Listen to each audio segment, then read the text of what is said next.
Now, Africa's 2030 target for universal access to safe, affordable drinking water, along with equitable sanitation, will not be met. This as the investment gap to achieve this is expected to be around $50 billion annually, against foreign direct investment for water and sanitation coming in at only between $10 and $19 billion per annum. Yaa Ngonyama, consultant at Frost Sullivan, joins us with more insight. Thank you so much for your time, Yaa. Now, Africa has a lot of structural challenges, and now we have alarm bells ringing that we have a water crisis on our hands. Has water security just been put on the back burner for more focus directed at other headwinds that we face on the continent? Well, good afternoon to your listeners and viewers this afternoon. Well, to answer your question, I would say that it has been to some degree. I think a lot of the times water has been put on the back burner because, I mean, there's so many more, if I could say, more catchy and attractive, more investments that have been going on throughout the continent, even since 2020, with fintech booming and, different kind of startups and different kind of more attractive investments, if I can say, that have attracted a lot more people to, put water and sanitation on the back burner. But at the end of the day, it has left us with a situation where a lot of different African leaders are kind of waking up to the situation that we actually need to make a big change. So yeah, this awakening comes, of course, as we move to very rapid urbanization, young population, an educated population that could land up thirsty and unable to meet its water and sanitation needs. Speak to us about the developments that are coming on the continent, and if we have time to get ready where water and sanitation are concerned.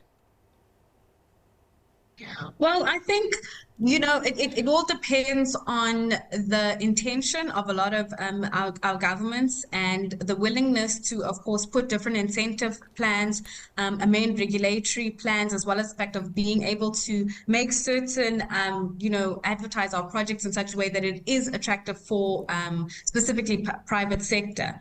I think that there are a lot of, when we looked at our databases and looked at what we were able to see what is happening in the region, we are seeing that there is a positive outlook over the next 2 to 3 years, where we are seeing that there are more and more private investment as well as public and private investments that are taking place throughout the continent.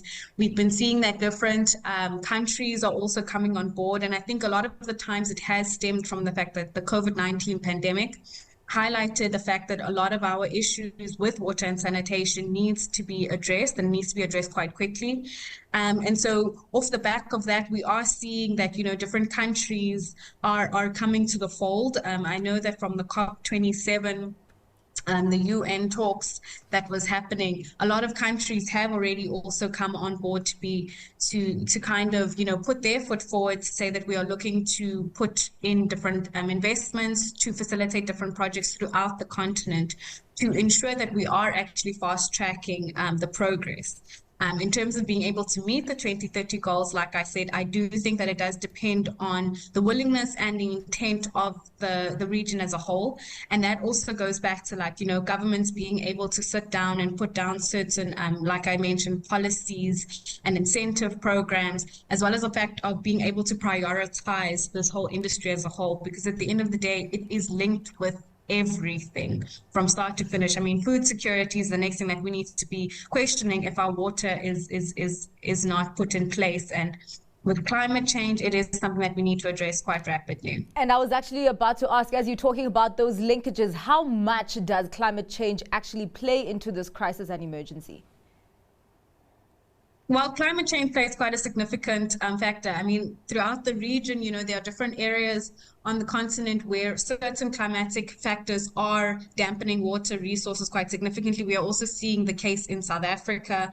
Different parts of the country, we either are experiencing floods, whereas other parts of the country are unfortunately experiencing droughts. And, as the world progresses, as we go into different years, the fact of climate change is a reality. It is something that we need to take seriously, and it's not that it's going to go away. And climate change is likely to exacerbate a lot of our water insecurity challenges. Like I mentioned, in specifically areas that are already facing water shortages, climate change is going to exacerbate it quite significantly. Yeah, I must ask you, as we see the world, embracing ESG, sustainable financing, everything green, can we leverage, these new models, these new funding models, as well as, financial products to advance our water and sanitation emergency? Could we embed it, for instance, in how we're looking at green minerals, for instance? Just getting creative to ensure that we're not focusing on these robust industries where investment seldom goes and neglecting this part.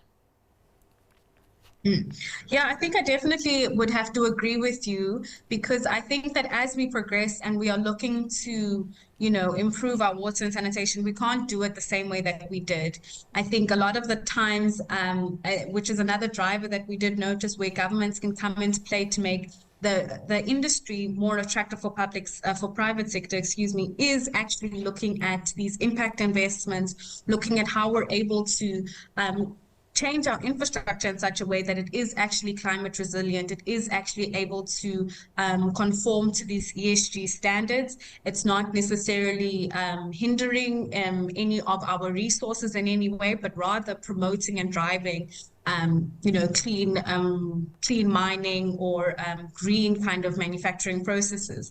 And I think if we're able to, change in such a way our mindset as to how we manage our water resources, because that's also the main thing.